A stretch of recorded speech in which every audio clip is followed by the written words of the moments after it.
Si j'ai eu envie d'écrire ce livre, c'est tout d'abord pour raconter mon histoire. L'histoire de la mienne, l'histoire de mon usine, l'histoire de la fermeture de mon usine.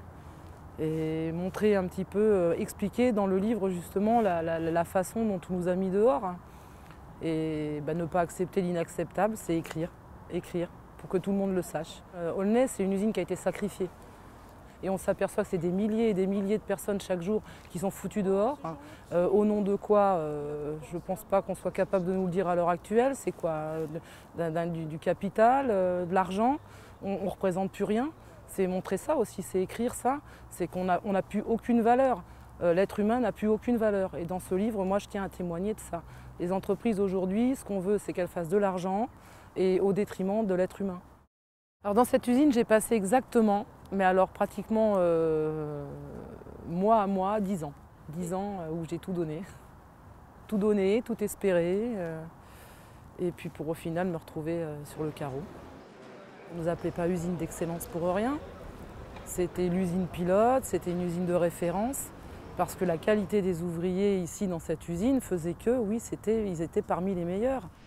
Le jour où on nous annonçait la fermeture de l'usine, déjà, il y avait des signes avant-coureurs, mais quand on nous l'a annoncé officiellement, ça a été un coup de bambou, ça a été vraiment le coup de masse. Parce que jusqu'au dernier moment, on avait espoir que, justement, cette usine d'excellence ne fermerait pas, ou qu'on trouverait une solution pour ne pas la fermer.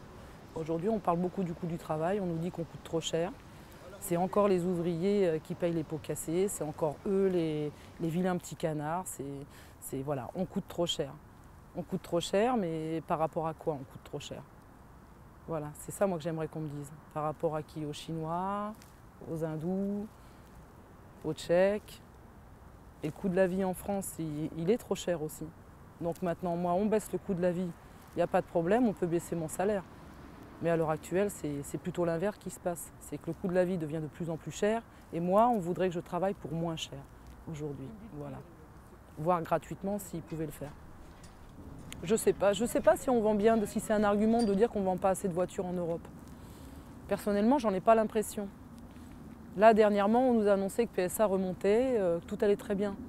Donc ça veut dire que oui, les voitures se vendent. Maintenant, il y a une façon de les vendre, il y a des stratégies. Nous, on sait très bien qu'on paye les pots cassés d'une stratégie pourrie, hein, il n'y a pas d'autre mot. C'est des gens qui n'ont pas su être réactifs au moment donné. Et aujourd'hui, c'est nous qui payons les pots cassés. Et en plus, on nous dit que c'est nous qui coûtons trop cher. Ça, c'est quand même fort de café. Alors qu'on sait très bien que les actionnaires, eux, par contre, ils ne coûtent pas trop cher. Eux, hein. Et aujourd'hui, il y a une stratégie en France qui fait qu'on ne veut plus d'usines en France. On préfère délocaliser, on préfère aller faire des voitures en Roumanie, j'ai rien. Au contraire, mon Dieu, que les Roumains travaillent. Mais qu'on me laisse mon travail à moi aussi. Mais c'est tellement facile d'aller faire une voiture avec une personne qui sera payée 200 € par mois et faire revenir la voiture en France pour la vendre en France. Et ils la vendront cette voiture, donc on ne nous dise pas que les voitures ne se vendent pas. On ne veut plus de travailleurs en France, on ne veut plus d'ouvriers. Voilà, les ouvriers, c'est devenu obsolète, c'est du passé les ouvriers. Mais c'est malheureux parce qu'on est encore là quand même. Avant qu'ils nous délogent, ils vont avoir du mal. Et on a besoin des travailleurs. Parce que c'est quand même nous la première richesse. Donc ça, il ne faut pas l'oublier non plus.